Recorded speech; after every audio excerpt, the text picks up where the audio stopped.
My sister is the real valedictorian. The microphone screeched. For one full second, nobody in the auditorium moved. Not the principal. Not my parents. Not the hundreds of people staring at the stage while my sister stood there shaking in my graduation robe, wearing my name. Then my father shot up from the front row so fast his chair slammed backward. "Seraphine," he snapped. "Enough." But she didn't look at him. She was staring directly at me. At the back of the auditorium. Where I wasn't supposed to be. I still remember the exact feeling in my chest when every head in that room started turning toward me one by one. Confused parents. Teachers. Students. Cameras still live streaming the ceremony. Because according to the school records, I wasn't Daniella Vale anymore. Officially, I had withdrawn 8 months earlier after what my parents called a mental health collapse. That was the story they told everyone. The truth was worse. My sister had been failing almost every class senior year. She was going to lose her college acceptance, her scholarships, everything. And my parents decided the easiest solution was to take my life and hand it to her instead. My classes. My transcripts. My essays. My future. At first they called it temporary. Then they started changing records. Then teachers started calling her Daniella. And somehow, nobody stopped it. On stage, Seraphine's hands trembled so badly that pages from the valedictorian speech slipped from her fingers and scattered across the floor. The speech I wrote. Not for graduation. For my scholarship interview. I recognized every line. Every pause. Every fake emotional story she'd rehearsed in front of my bedroom mirror while my mother corrected her posture like some kind of acting coach. "You're making a scene," my mother hissed suddenly beside the aisle. I hadn't even seen her coming. Her nails dug into my wrist hard enough to hurt. "You need to leave. Right now." I pulled my arm away. "For what?" I whispered. "Ruining her future?" Her expression changed instantly. Because that's exactly what she had said to me the night they forced me to sign the withdrawal papers. "Don't ruin your sister's future." As if mine meant nothing. On stage, the principal finally stepped towards Seraphine carefully, forcing a smile for the audience. "Maybe we should take a short pause." "No," Seraphine said. Her voice cracked through the microphone. The entire room froze again. My father looked furious now. Not nervous. Furious. Because he knew what she was about to do. And deep down? So did I. A camera operator turned toward me fully now, confused why the real Daniella Vale was somehow standing in the audience while another girl stood on stage wearing her medals. People started whispering. Students were pulling out phones. One of the teachers near the stage looked between me and Seraphine like she'd just realized something horrifying. Then Assistant Principal Evelyn Marrow stood up slowly from the faculty row. And the second I saw the folder in her hands, I knew this was no longer just a family secret. Seraphine looked at our parents one last time. My father shook his head once. A warning. But instead of sitting down, my sister leaned back toward the microphone and said, "They told me if I stopped pretending, they'd destroy her life completely."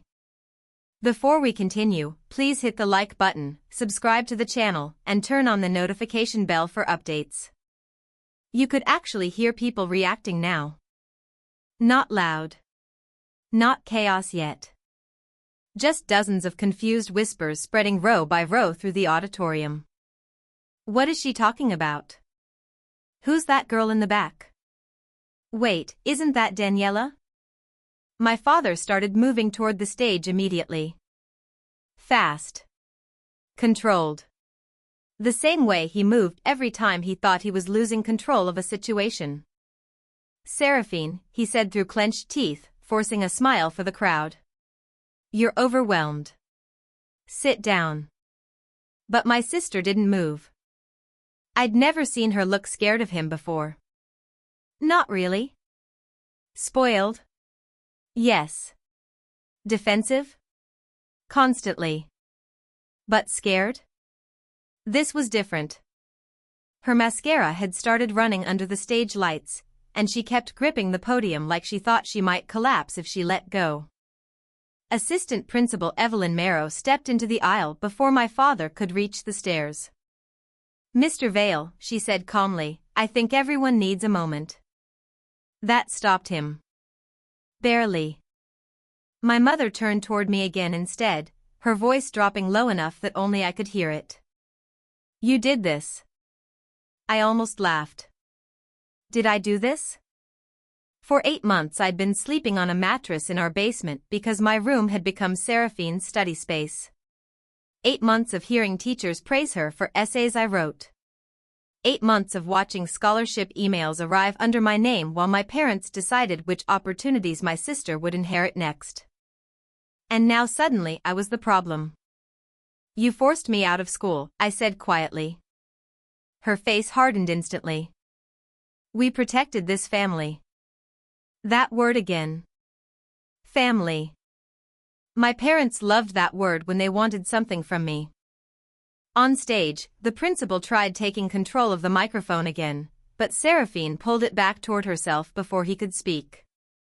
"No one knew," she said shakily. "Not the teachers. Not the students.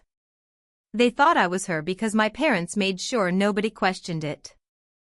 A girl near the front row stood up suddenly. I recognized her immediately, Lena Ortiz from Advanced Calculus. She stared between me and Seraphine with this horrified expression. "Wait," she said out loud. "Then who's been in class with us?" The room erupted harder after that. Phones fully out now. Parents whispering. Students turning around trying to look at me. And for the first time since this nightmare started, I saw doubt spreading across people's faces. Not toward me. Toward my parents. My father noticed it too. That's when his expression changed. The anger disappeared. And honestly, that scared me more. Because Roland Vale was at his most dangerous when he sounded calm. He slowly adjusted his suit jacket and looked directly at Evelyn Marrow. "This girl," he said carefully, pointing at me without even using my name, "has been emotionally unstable for months. She needs help. My younger daughter is trying to protect her." Protect me. I felt physically sick hearing that. But before I could speak, Evelyn opened the folder in her hands. And I saw my handwriting. Printed emails. Attendance records. Copies of assignments. Evidence. My father saw it too. For the first time all night. He looked nervous. Then Evelyn looked directly at me and asked one question that made the entire auditorium go silent again. "Daniella," she said, "do you want to tell them what really happened?" I hadn't heard someone call me Daniella in public for months. Not really. Not without confusion afterward. Not without someone correcting themselves and glancing toward my sister instead. So when Assistant Principal Evelyn Marrow said my name into that microphone-lit silence, my throat locked completely. Every eye in the auditorium landed on me. My parents. My teachers. Students I'd spent 4 years studying beside. And Seraphine still standing at center stage in my row. For one horrible second, I wanted to run. Because exposing the truth meant exposing everything. The forged withdrawal papers. The lies. The fact that I'd let this happen for months because I had nowhere else to go. My father answered for me before I could speak. "She's confused," he said sharply. "This has gone far enough." Then he started walking toward me. Not fast this time. Slow. Controlled. Like he already knew exactly how to shut this down. I felt 18 all over again standing in our kitchen the night he cornered me beside the refrigerator while my mother slid withdrawal documents across the table. "You're signing them tonight." At the time, I honestly thought they were bluffing. No sane parent would pull their top-ranked daughter out of school weeks before graduation just because their younger child was failing. But my parents never saw us as separate people. To them, I was useful. Seraphine was lovable. And useful mattered less. "I think she should leave," my mother said loudly now, trying to reclaim the room. "She's been struggling mentally for a long time." Several parents nearby exchanged uncomfortable looks. Because the story sounded believable. That was the worst part. My mother worked in district administration. My father donated constantly to school fundraisers. People trusted them automatically. Meanwhile, I looked exactly like what they described. Pale. Exhausted. Wearing borrowed clothes after sneaking into my own graduation ceremony through a maintenance entrance. Evelyn didn't move from the aisle. "Mr. and Mrs. Vale," she said carefully, "I strongly suggest you stop speaking for your daughters." That word hit hard. Daughters. Plural. Not one replacement pretending to be the other. My father's jaw tightened. "You have no idea what's happening here." "No," Evelyn replied evenly. "I think I finally do." The room went dead quiet again. Then she pulled a paper from the folder. "I started reviewing attendance discrepancies 3 months ago," she said. At first I believed Daniella Vale had experienced a severe personality shift after her temporary withdrawal. Seraphine looked down immediately. "Because we both knew why. Before all this, I used to lead debate competitions without notes. I tutored underclassmen. I answered questions before teachers finished asking them. Then suddenly Daniella stopped volunteering in class. Stopped making eye contact. Stopped speaking spontaneously. Because Seraphine was terrified someone would realize she had no idea what she was doing." Evelyn continued. "What concerned me," she said, "was that written work remained exceptionally advanced while classroom participation changed drastically." Murmurs spread again through the crowd. Teachers were reacting now too.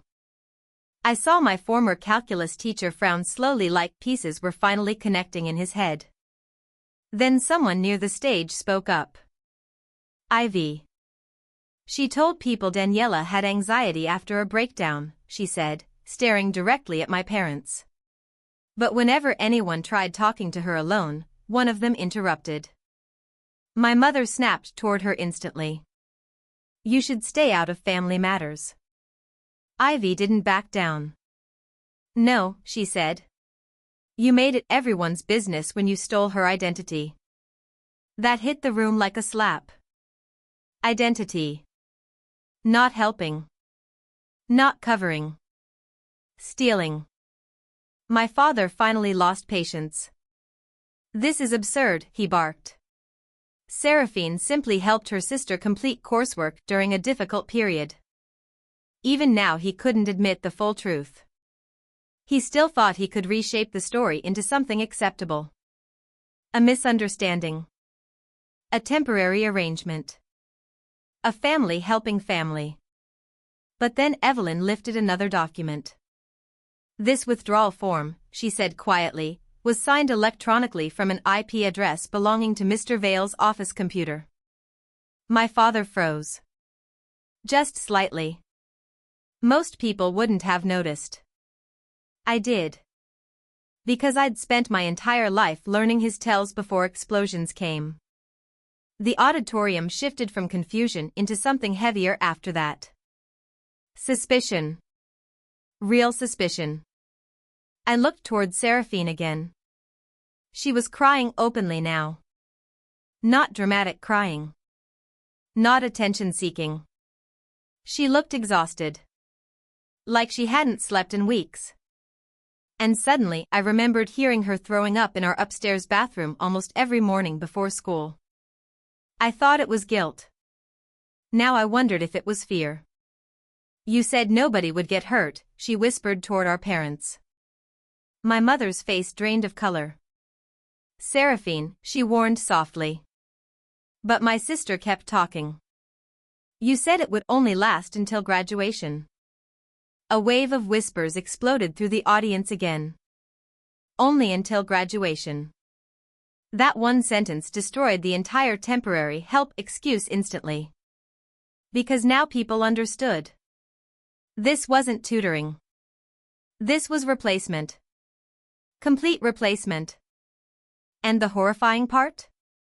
It had almost worked. If Seraphine had finished that speech. If I hadn't shown up tonight. She would have graduated as me in front of the entire town. My achievements. My records. My future. Gone. The principal finally stepped forward again, visibly shaken now. I think we need to stop the ceremony temporarily, he said. No, my father interrupted immediately. Too quickly. Too aggressively. That desperation exposed him more than anything else had. Then he looked directly at me. And I saw the warning there instantly. The same look he gave me the night he locked my phone in his office safe. The same look he gave me when he said, "You owe this family. If you continue this," he said carefully, "you will regret it." Not loud enough for the audience. Just for me. A threat. Clear and familiar. But before I could respond, Evelyn pulled one final item from the folder. And when Seraphine saw what it was, she stopped breathing entirely. It was my scholarship essay. The original one. Not the edited version Seraphine memorized. Not the cleaned-up copy my mother sent to colleges under my sister's name. The real draft. Coffee stain across the bottom corner. Blue ink corrections in the margins. Even the tiny tear near the staple from where I ripped it out of my notebook too fast. I knew instantly how Evelyn got it. IV. Months ago, before my parents confiscated almost everything I owned, I'd shoved old drafts and notes into a storage box at her house because I was terrified my mother would destroy them. Apparently, she'd kept everything. My father saw the paper and his composure cracked for the first time all night. That document is private, he snapped. Evelyn ignored him. Instead, she looked toward Seraphine. Would you like to explain why this essay contains handwritten planning notes from Daniella dated 3 months after her supposed withdrawal? Seraphine's lips parted. Nothing came out. Because there wasn't an explanation. Not one that didn't destroy all of them. The audience had gone completely silent again. No whispers now. Just people waiting. Watching. Trying to understand how an entire family had managed to fake one daughter's identity in plain sight. Then my mother did something I'll never forget. She stepped toward me with tears suddenly filling her eyes. Real tears. But not guilt. Panic. You don't understand what would have happened to your sister, she said loudly enough for everyone to hear. She was falling apart. Her future was over. I stared at her. And mine wasn't? That landed harder than I expected. Because my mother couldn't answer it. She opened her mouth twice. Nothing came out. And that silence told the room everything. For them, my future had simply been more disposable. A sacrifice worth making. Seraphine slowly lowered herself into the chair behind the podium like her legs couldn't hold her anymore. I tried to stop, she whispered. The microphone still caught it. I told you I couldn't keep pretending. My father turned toward her sharply. Enough. No, she said, suddenly louder. You don't get to do that anymore. People shifted forward in their seats. Even the students looked stunned now. Because this wasn't gossip anymore. This was a family collapsing live on stage. Seraphine wiped at her face with shaking hands. At first they said Daniella just needed time off, she said.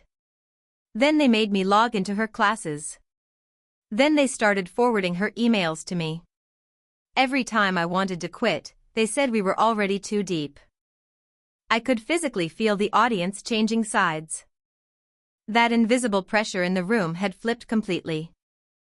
Teachers who once praised my parents looked disturbed now. The principal looked sick. And several students had started recording openly despite staff asking them to stop. My father realized it too. That's when he changed tactics. This is emotional manipulation, he said firmly. Seraphine has always struggled with insecurity around her sister. She's confused and overwhelmed. The lie was smooth. Professional. Practiced. He sounded exactly like the respected businessman everyone thought he was. And for one terrifying second, I saw uncertainty flicker across a few faces again. Because confident liars are dangerous. Especially when the truth sounds unbelievable. Then Evelyn spoke. Mr. Vale, she said calmly, we already verified the metadata on multiple assignments submitted under Daniella's student account. My father went still. The files were created on devices registered to Seraphine. Silence. Cold, heavy silence. And, Evelyn continued, several recommendation letters were accessed and altered from your home network. That one hit harder. Because now this wasn't family drama anymore. It was fraud. Real fraud. Publicly documented fraud. My mother suddenly grabbed Seraphine's arm hard enough that people near the stage visibly reacted. You are not destroying this family over a misunderstanding. Seraphine yanked her arm away immediately. A misunderstanding? She cried. I had to memorize her childhood stories. The room exploded again. I saw one teacher literally sit down mid-step like his knees gave out. Seraphine kept going now like months of pressure were finally breaking loose all at once. You made me practice her debate speeches for hours, she said. You changed photos online. You told me if I failed again nobody would ever respect me. My father's face darkened instantly. Stop talking. No. Her voice echoed violently through the auditorium speakers. And suddenly she looked toward me instead. Not angry. Not jealous. Just broken. I didn't think they'd erase you, she whispered. That sentence hit somewhere deep in my chest because for the first time all night, I believed her. Not completely. Not enough to forgive her. But enough to understand something horrifying. This thing had grown bigger than she expected too. Then Evelyn opened the folder one last time. There's something else, she said quietly. The way she said it made my stomach drop immediately. My father noticed too. What else? The principal asked carefully. Evelyn hesitated.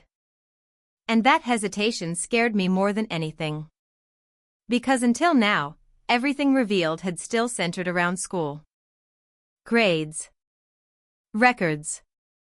Identity fraud. But whatever was in that folder now. It was worse. Much worse. Evelyn looked directly at me before speaking. Daniella, she said carefully, your college acceptance wasn't the only thing transferred. I felt cold instantly. What does that mean? She swallowed once. Then held up another document. A legal document. Signed. Notarized. And carrying my name. I couldn't breathe. Even from halfway across the auditorium, I recognized the signature at the bottom instantly. Mine. Or at least a version of it. Close enough to fool people who didn't know me. Too smooth. Too careful. The exact kind of forged signature my mother practiced for months on spare receipts and envelopes at the kitchen counter while pretending she was balancing paperwork. My father moved toward Evelyn immediately. You have no right to display private documents publicly. But his voice had changed again. Less confident now. Sharper. Because he knew exactly what she was holding. Evelyn stepped back before he could reach the papers. This document was submitted with Daniella Vale's college enrollment package 3 weeks ago, she said. I stared at her. Enrollment package. Not application. Enrollment. The acceptance had already gone through.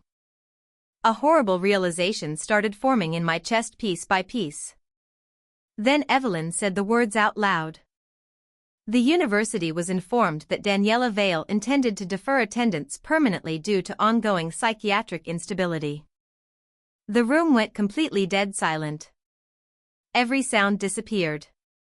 Even the air conditioning suddenly felt loud. I looked at my parents. Neither of them denied it. That was the moment everything finally became real to me. Not just the school. Not just graduation. They weren't planning to give my life back after tonight. They were replacing me permanently. My knees almost gave out. I grabbed the back of a chair to steady myself while memories started crashing together in my head all at once. My mother insisting I didn't need access to my email anymore. My father refusing to let me answer unknown phone calls. Seraphine suddenly asking weird questions about dorm layouts and orientation schedules she should never have known. It had all been preparation. Not temporary. Permanent. They told the university I was mentally unstable? I said quietly. My mother finally spoke. We were trying to protect everyone. That sentence broke something in me.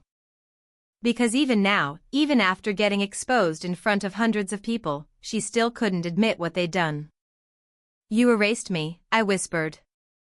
My father looked furious that I'd said it out loud. No, he snapped.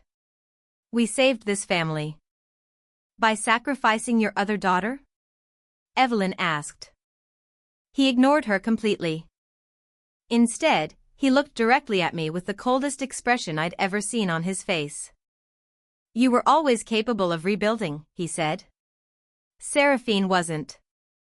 The audience reacted audibly to that. A few gasps. Someone muttering, "Oh my God." But I barely heard any of it. Because suddenly every moment from the last 8 months made sickening sense. Why they took my devices. Why they isolated me. Why they kept saying, just get through graduation. Because after graduation, Daniella Vale was supposed to belong to Seraphine completely. And I was supposed to disappear quietly. Seraphine started crying harder. You said she'd still have time to figure things out, she said to our parents. You said community college wouldn't matter for someone like her. That one hurt more than anything else tonight. Someone like her. I saw people in the audience physically recoil hearing it. Especially my teachers. Teachers who knew exactly how hard I worked for every scholarship and academic award attached to my name. My father noticed the reaction instantly. And finally, I saw fear break through his composure. Not fear for me. Not even fear for Seraphine. Fear of losing control publicly. He turned toward the principal quickly. This ceremony is over, he said. Turn off the cameras. But it was too late. Students were live streaming from multiple angles now. Parents were recording openly. The story was already escaping the room. Then something happened I never expected. Seraphine stood up again. Slowly. Unsteadily. And walked down from the stage. Straight toward me. The audience parted for her automatically. She stopped only a few feet away. For a second neither of us spoke. This was the girl who wore my clothes. Answered to my name. Lived inside my future for months. But standing in front of me now. She just looked exhausted. "I'm sorry," she said quietly. My throat tightened instantly. Because I wanted to hate her completely. It would have been easier. But I kept remembering the panic attacks. The vomiting. The shaking hands.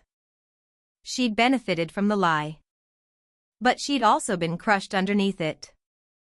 Then my father grabbed her shoulder hard. "We are leaving."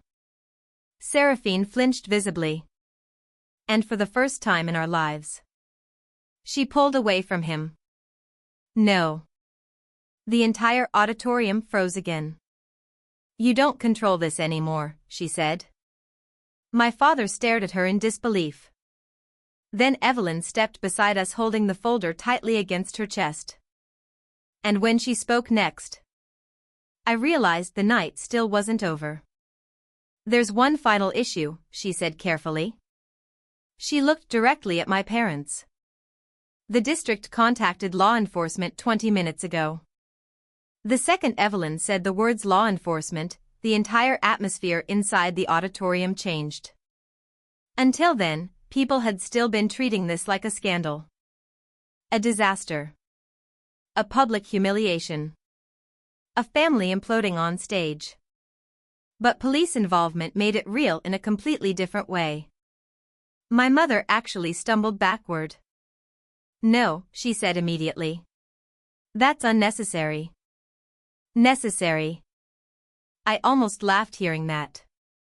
For 8 months they forged my identity, redirected my future, isolated me from school, intercepted my scholarships, and convinced an entire district I was mentally unstable. But now consequences were unnecessary. 2 uniformed officers entered through the side doors near the lobby entrance while dozens of phones followed them instantly. My father straightened his posture immediately, switching back into the polished version of himself he used for business meetings and fundraising dinners. "This situation has been misunderstood," he said calmly.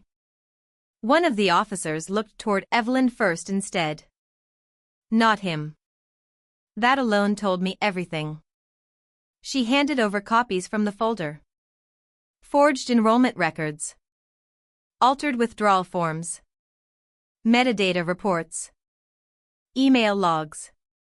Evidence. Real evidence. Not just accusations anymore. My father noticed the audience watching and lowered his voice sharply.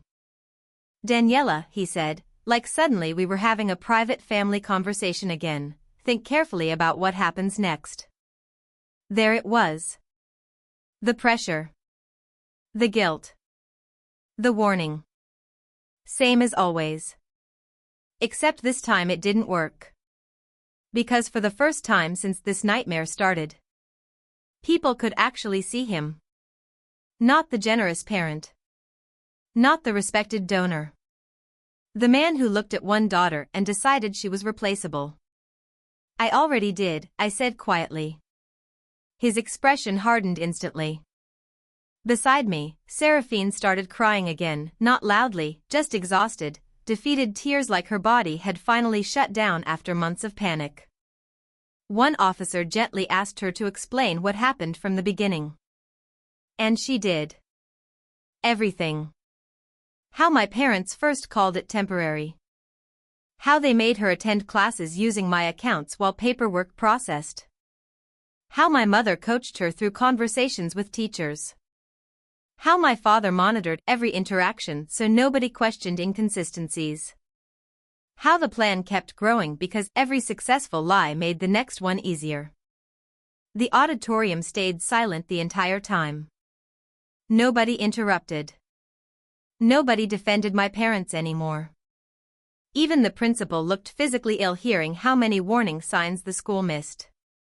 Then came the part that finally broke whatever control my parents still had left. Seraphine admitted they planned to send her to college permanently under my academic identity. The reaction was immediate. Gasps. Whispers. Disbelief. One teacher actually said, "Jesus Christ," under his breath near the stage. My mother started shaking her head desperately. "That's not true." But nobody believed her anymore. Because buried underneath all the manipulation and lies was one undeniable fact. They never intended to give my life back. The officers asked my parents to step aside for questioning. My father looked at me one last time before moving. Not apologetic. Angry. Like I had betrayed him instead of the other way around. And honestly, that hurt more than I expected. Because some part of me still wanted my parents to finally understand what they'd done to me. But they didn't. Not really. To them, I'd failed the family by refusing to disappear quietly. The ceremony was officially cancelled 20 minutes later. Parents began leaving in clusters while clips from the live stream spread online almost instantly. Students were already posting comparisons between me and Seraphine. Photos. Timestamps. Old debate videos. Class records. The truth moved faster than my parents could contain it now. Outside the auditorium, reporters started arriving before we even exited the building. I stayed inside near the empty stage while everyone else dealt with the chaos. And suddenly, after months of fighting just to exist, everything went strangely quiet around me. Evelyn sat beside me in the front row. "You were failed by a lot of adults," she said carefully. I didn't answer right away. Because hearing someone say that out loud almost made me break down harder than the betrayal itself. For months I kept wondering if I was overreacting. If maybe sacrifice was normal. If maybe I really was selfish for refusing. That's what manipulation does. It makes cruelty sound reasonable. A few minutes later, Ivy rushed into the auditorium and hugged me so hard I almost lost balance. "You're okay," she kept saying. But honestly, I didn't know if I was. Relieved, maybe. Free, maybe. But okay? Not yet. Over the next few weeks, everything unraveled publicly. The district launched a full investigation. My father's company suspended him after the fraud allegations spread online. My mother lost her administrative position almost immediately. Several scholarship committees contacted me directly after Evelyn verified the evidence. And the university reopened my admission case. Seraphine disappeared from social media entirely. People online treated her like the villain instantly, but the truth felt more complicated than that. She betrayed me. Absolutely. But she was also raised inside the same pressure machine I was. The difference was that my parents convinced her she could survive by becoming me. Months later, I finally visited the university campus for orientation. Real orientation. As myself. No fake records. No stolen speeches. No one else wearing my name. The campus was smaller than I imagined. Warmer too. Students moved between buildings carrying schedules and coffee cups while parents took pictures near the entrance signs. Normal. Completely normal. And standing there in the middle of all that ordinary life, I realized something that hit harder than the graduation scandal ever did. My parents spent months trying to erase me because they believed my value only existed in what I could give away. My grades. My future. My identity. But the one thing they never understood was this. None of those things made me replaceable in the first place. Right before orientation started, I checked my phone one last time. There was a message from Seraphine. Just 3 words. "I am sorry." I stared at it for a long moment before locking the screen again. Maybe someday I'd answer. Maybe not. But for the first time in a long time, the choice was finally mine.